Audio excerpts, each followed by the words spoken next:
assentar.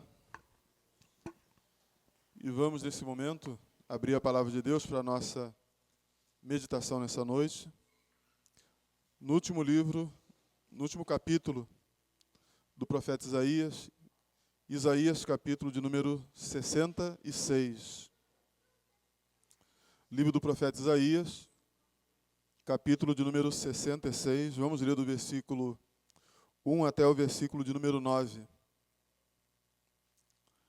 Livro do profeta Isaías, capítulo 66, versículo 1 ao 9. Vamos proceder à leitura de maneira alternada. Assim diz o Senhor: o céu é o meu trono, e a terra o estrado dos meus pés.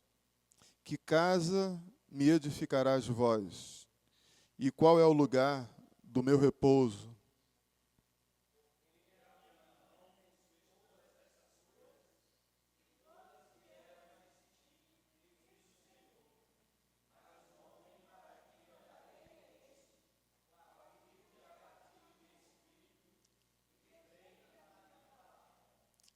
O que imola um boi é como o que comete homicídio. O que sacrifica um cordeiro, como o que quebra o pescoço a um cão. O que oferece uma oblação, como o que oferece sangue de porco. O que queima um incenso, como o que bendiz a um ídolo. Como estes escolheram os seus próprios caminhos, e a sua alma se deleita nas suas abominações.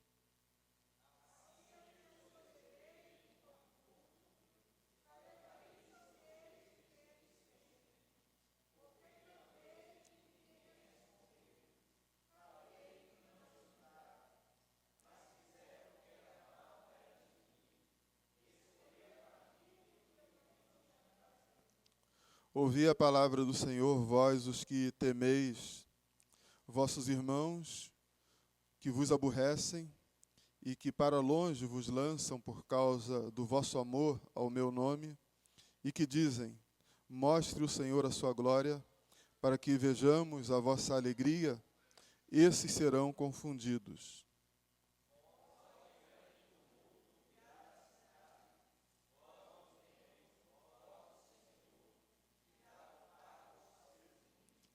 Antes que estivesse de parto, deu à luz. Antes que lhe viessem as dores, nasceu um menino.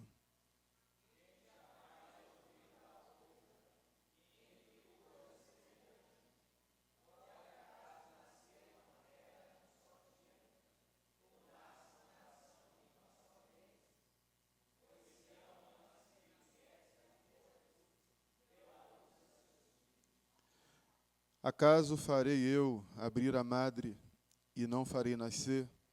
Diz o Senhor. Acaso eu que faço nascer, fecharei a madre? Diz o teu Deus. Amém? Deus abençoe a leitura e a meditação da sua palavra. Irmãos, nós acabamos de ler aí parte do último capítulo do livro do profeta Isaías. E esse capítulo do livro do profeta Isaías é um capítulo que tem um tom muito escatológico, né? Fala das coisas do fim. E toda a mensagem escatológica, ela começa falando a respeito de um período de drama, né, de caos, para depois falar daquilo que os justos e os injustos irão receber, né? Se você lê a palavra de Deus lá em Mateus e em outros evangelhos que falam da vinda de Jesus, texto também escatológico, você vai ver antes da vinda de Jesus o mundo se transformando num caos, né? Indo de mal a pior. Fenômenos da natureza acontecendo de maneira mais cotidiana do que parece, né? Do que deveria. Falsos obreiros aparecendo, né? A sociedade toda enganando e sendo enganada. Então, o mundo num caos, a perseguição contra a igreja, e logo depois disso, chega o Senhor Jesus para retribuir a cada um segundo as suas obras. O livro do profeta Isaías, aqui no seu último capítulo, Se você olhar aí a partir do versículo de número 10, o texto que nós lemos fala do caos, né? Mas a partir do versículo de número 10 fala da recompensa aos fiéis do Senhor, que é a nova Jerusalém ou a nova Sião. Então, antes de falar da bênção, né, da recompensa daqueles que temem ao Senhor, o profeta Isaías, assim como os evangelistas do Novo Testamento, vai falar que vai existir um período de depravação total, um período de caos, um período onde as coisas não estarão boas, porque aqueles que deveriam servir ao Senhor com fidelidade, até esses irão se corromper. Se você olhar no Novo Testamento, quando Mateus fala dos últimos dias, né? Ele vai dizer que os últimos dias antes da vinda de Cristo, será marcado com um ministério bem-sucedido dos falsos profetas. Mateus vai dizer que eles sairão e enganarão a muitos. Então, os falsos profetas, eles terão um ministério bem-sucedido antes que venha o dia da vingança do Senhor. Então, não é surpresa nenhuma, não deveria ser surpresa nenhuma para a gente, ver igrejas de falsos profetas cheias. Porque é isso que a Bíblia diz. Que os falsos profetas sairão pelo mundo e enganarão a muitos. Eles terão seu ministério bem-sucedido. E quem são os falsos profetas, irmãos? Os falsos profetas são os falsos religiosos. São aqueles que Jesus chama de lobos disfarçados de ovelhas. São aqueles que o Senhor chama de maus obreiros, de obreiros fraudulentos. O texto que nós lemos não fala aí de maneira escatológica sobre terremoto, sobre tremor de terra, sobre fenômenos da natureza. Ele tem uma repreensão para esse grupo de pessoas, para os falsos religiosos. Tanto é que a revista atualizada dá esse título aí ao capítulo de número 66, nessa perícope aí que nós lemos do profeta Isaías. A revista atualizada diz assim: os excluídos da Nova Jerusalém, os que praticam a falsa religião. Quem pratica a falsa religião além de falso religioso, é o quê? É falso profeta, né? Então, antes do Senhor Jesus voltar, a tendência dos falsos profetas é aumentar. É o ministério deles ser bem sucedido. Mas o Senhor não dorme, né? E o dia do juízo será um dia também de vingança do Senhor contra essas pessoas.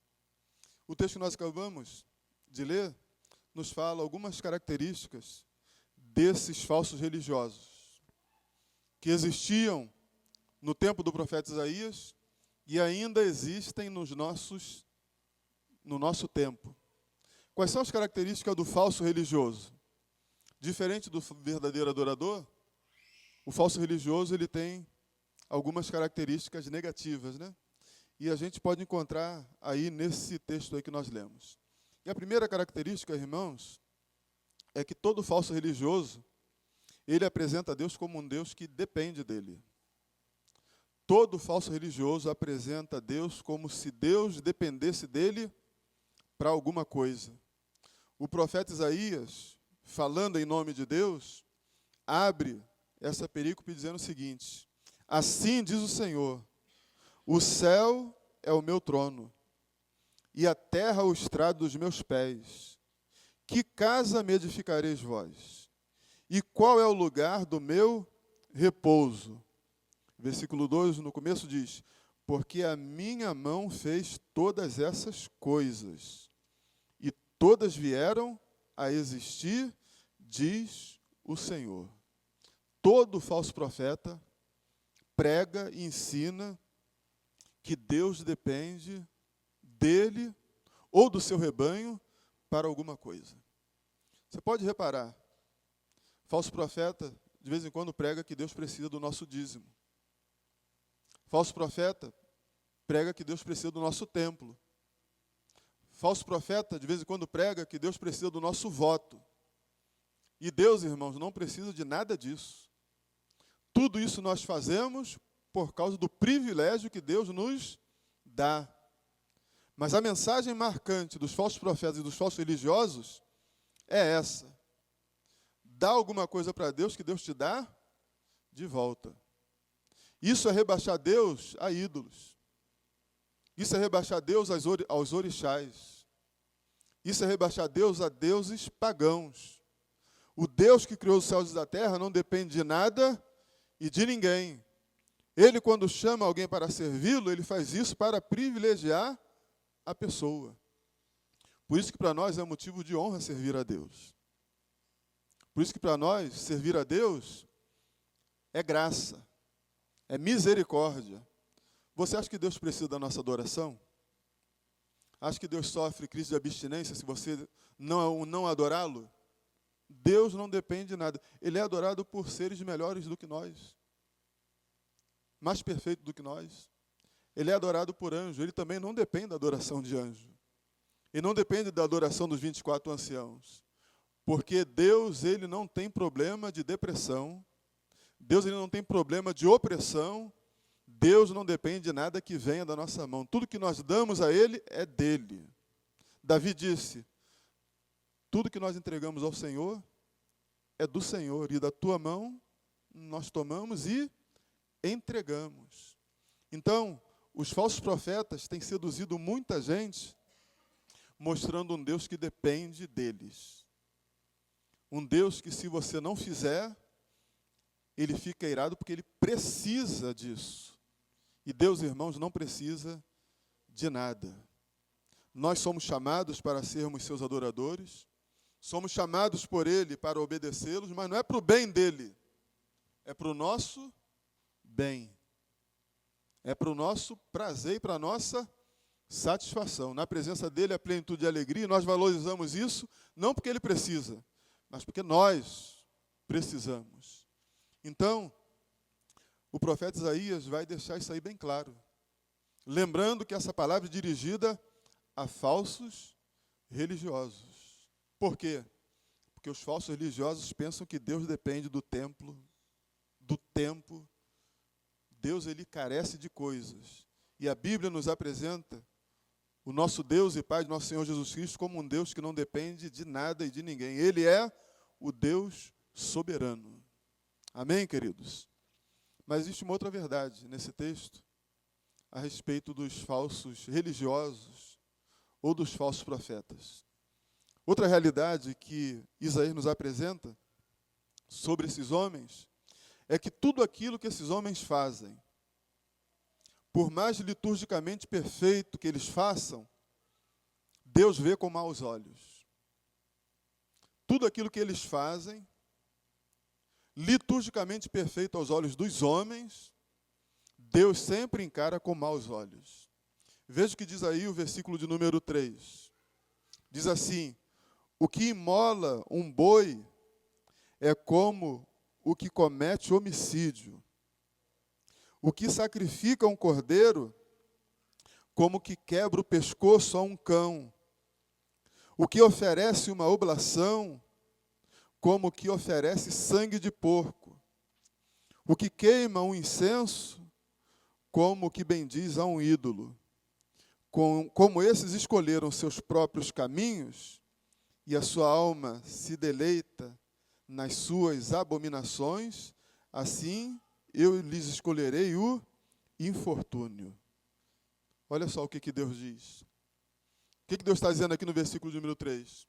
Toda cerimônia que um falso religioso faz, por mais liturgicamente perfeita que ele faça, Deus sempre vê com maus olhos. E as palavras de Deus aqui são pesadas, né? Quando um falso religioso oferecia um boi lá, no Antigo Testamento, Deus via aquilo como um homicídio, como matar um homem. Quando eles ofereciam uma oblação, Deus via aquilo como a quem bendiz a um ídolo. Ou seja, Deus enxergava aquela adoração com maus olhos. E Deus enxerga assim a adoração do falso religioso, do falso profeta. Deus vê com maus olhos. Todo falso religioso que deposita um dízimo no gasofilácio, o pastor pode aceitar, né? O bispo pode aceitar, o presbítero pode aceitar, a igreja pode aceitar. Deus vê com maus olhos, Deus não aceita. Todo falso religioso que vem para a igreja e canta, e levanta a mão, e louva e glorifica a Deus, a gente pode se enganar, mas Deus não se engana. Deus não aceita nada daquilo. Muito pelo contrário, Deus tem ojeriza. Deus tem nojo daquilo. Por quê? Porque antes da oferta vem o ofertante. Por que a oferta de Caim foi rejeitada e a de Abel foi aceita? Porque os ofertantes, um estava vivendo uma vida que agradava a Deus e o outro não. Lembra das palavras de Deus para Caim? Se procederes bem, você será aceito. Se todavia procederes mal, eis que o pecado jaz à porta, o seu desejo será contra ti, mas a ti cumpre dominá-lo. O que Caim fez? Resistiu ao seu pecado? Muito pelo contrário, né? Deu luz ao seu pecado. E a palavra de Deus diz que de Abel, Deus disse, se agradou o Senhor de Abel e da sua oferta. Repare que Deus sempre se agrada primeiro do ofertante, para depois se agradar da oferta. Então, todo falso religioso, irmãos, aos olhos de Deus, tudo aquilo que ele faz de bonito é feio. Tudo aquilo que ele faz de belo aos nossos olhos, aos olhos de Deus, é abominável. Pode cantar bem, pode tocar bem, pode ofertar bem, pode ser a voz mais bonita da igreja,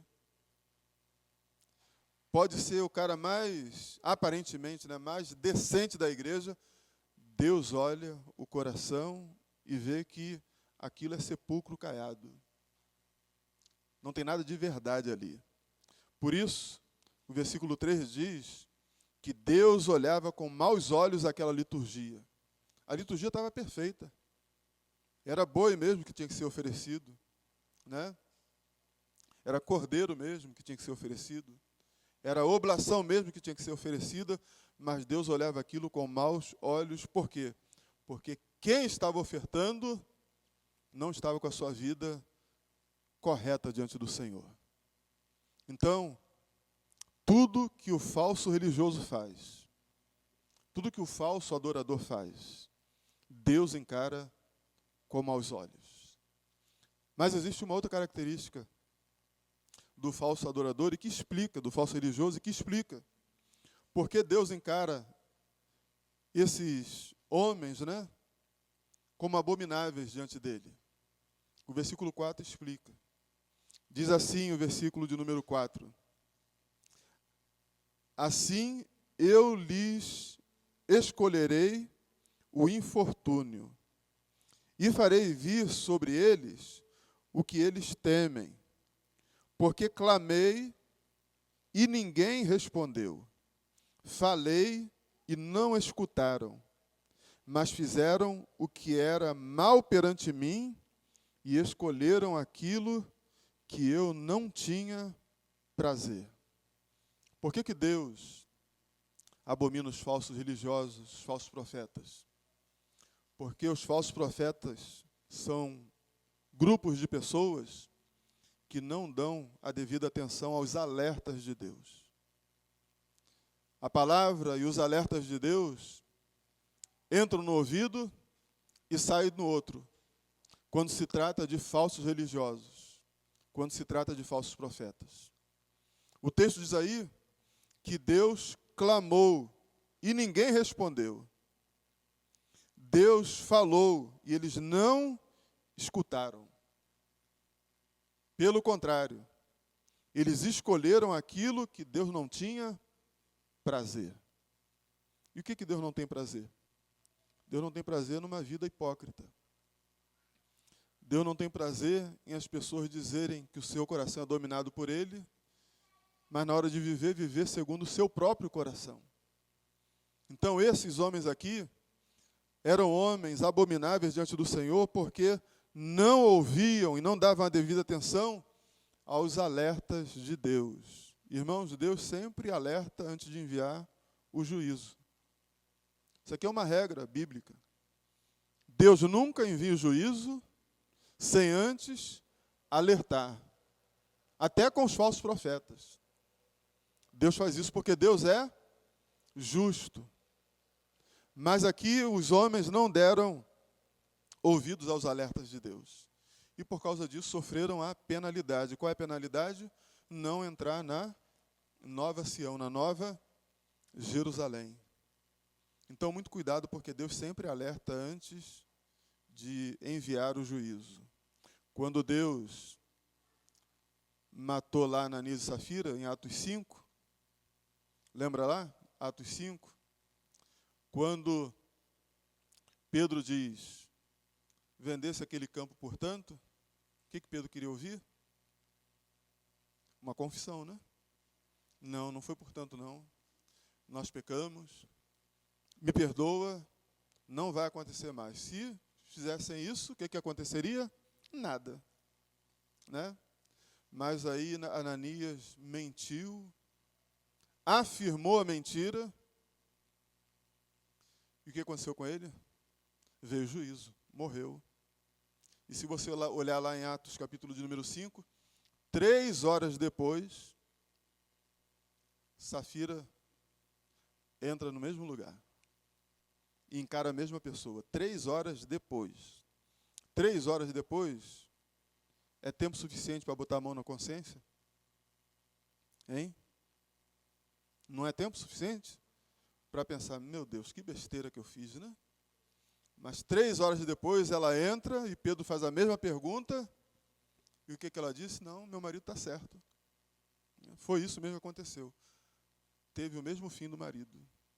Né? Eu creio que aquele foi o culto mais triste de Jerusalém. Né? A mocidade lá tendo que carregar defunto.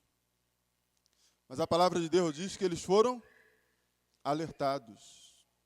Então Deus sempre alerta antes de enviar o seu juízo. Só que esses homens aqui, não tem jeito. Eles não escutam o alerta de Deus, por quê? Porque eles estão determinados a escolherem aquilo que não dá prazer ao coração de Deus. Escolher o pecado é escolher aquilo que não dá prazer ao coração de Deus. Escolher o pecado é escolher aquilo que faz o Espírito Santo de Deus se entristecer. E quem escolhe o pecado, mesmo ouvindo os alertas de Deus, não vai entrar na Nova Jerusalém. Lembrando que o capítulo termina com a felicidade da Sião eterna. Mas esses homens aqui, irmãos, eles são abomináveis diante do Senhor por um quarto motivo, né? E o texto aí diz, no versículo de número 5, assim: ouvi a palavra do Senhor, vós, os que temeis, vossos irmãos que vos aborrecem e que para longe vos lançam por causa do vosso amor ao meu nome, e que dizem, mostra ao Senhor a sua glória, para que vejamos a vossa alegria. Esses serão confundidos. Por que os falsos religiosos, eles não vão entrar na Nova Jerusalém? E por que eles causam abominação no coração de Deus? Porque os falsos religiosos, eles são inimigos dos verdadeiros adoradores. O versículo de número 2, lá no finalzinho, diz assim, que a esse o Senhor vai olhar, o aflito e abatido de espírito, e que treme na presença do Senhor. E o versículo de número 5 relata que Deus dirige uma palavra a essas pessoas. Essas pessoas estavam sendo maltratadas pelos falsos religiosos. O texto aí diz que Jesus dirige uma palavra a esses. dizendo que essas pessoas, esses falsos religiosos que os aborrecem e que debocham da sua fé, dizendo que o Senhor mostre a sua glória, Deus irá confundi-los. Confundir aqui é enviar o juízo sobre eles, porque eles maltratam os verdadeiros adoradores. Os verdadeiros adoradores sofrem até hoje por causa dos falsos profetas. Porque o mundo aí, ele não faz distinção quem é verdadeiro e quem é falso. Se o falso profeta dá mau testemunho, quem sofre são os verdadeiros adoradores. Se existem pessoas com o nome de pastor aí, vivendo na picaretagem, na roubalheira, quem sofre são os verdadeiros pastores. E esses homens, irmãos, eles não estão nem aí. Eles querem que os verdadeiros adoradores sofram mesmo, porque eles não temem ao Senhor. E são falsos religiosos.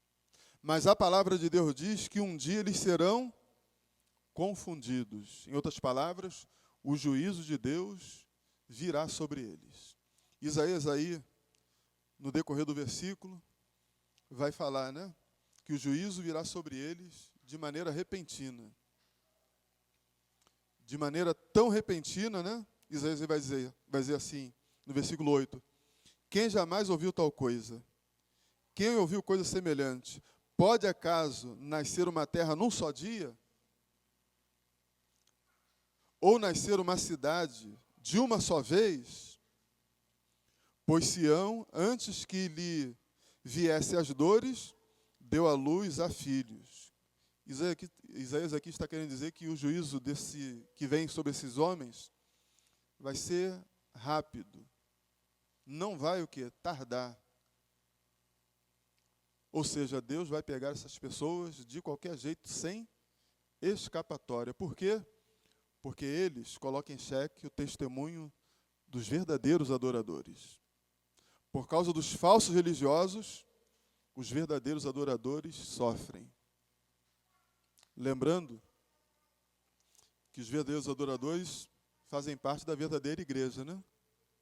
E quem faz a igreja sofrer, quem persegue a igreja, persegue o Senhor da igreja. Paulo, quando perseguia a igreja, Jesus se apresentou para ele dizendo, porque tu me persegues. Então, os falsos adoradores, irmãos, o juízo de Deus não tardará sobre eles também por causa disso. Porque por causa deles, os verdadeiros adoradores são prejudicados. Eles são inimigos dos verdadeiros adoradores. E por causa disso, esses homens não entrarão na Sião eterna. Eles não terão o privilégio de entrar na Nova Jerusalém pelas portas. Um alerta aqui para os irmãos, né? Tem muitos irmãos, até mesmo da nossa denominação,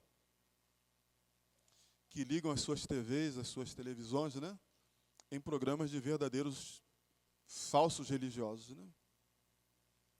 E às vezes vem para a igreja, ouve a gente no domingo e passa a semana toda ouvindo esses filhos do diabo, chamando de irmão, dizendo que tem coisa para nos oferecer. Irmãos, nós não temos parte com essas pessoas, não. O Deus deles é um Deus diferente, não é o nosso Deus. O Jesus deles é um outro Jesus. Então, irmãos, é preciso ser radical quando se trata de falsos profetas, de falsos religiosos. Falsos religiosos não são salvos. Não são salvos e não irão entrar na Nova Jerusalém. Então não tem parte com a gente. Muito pelo contrário, nós temos que pregar contra esses homens. Porque por causa deles, muitos continuam permanecendo nas trevas. E nunca verão a luz do Senhor. Então, queridos, que a palavra de Deus habite ricamente em nosso coração. E que nós possamos entender que o nosso Deus é o Deus dono de tudo. Quem prega que Deus depende de alguma coisa são os falsos profetas. O nosso Deus é o Deus que deseja olhar para o nosso sacrifício, né, para a nossa devoção, para a nossa oferta, para o nosso culto, com bons olhos.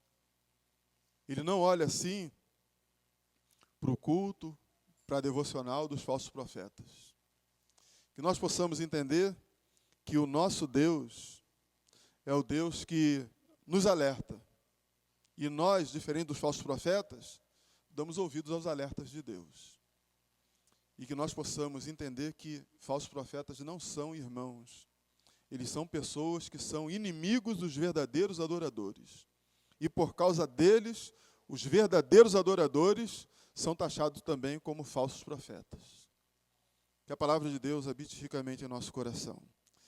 Amém.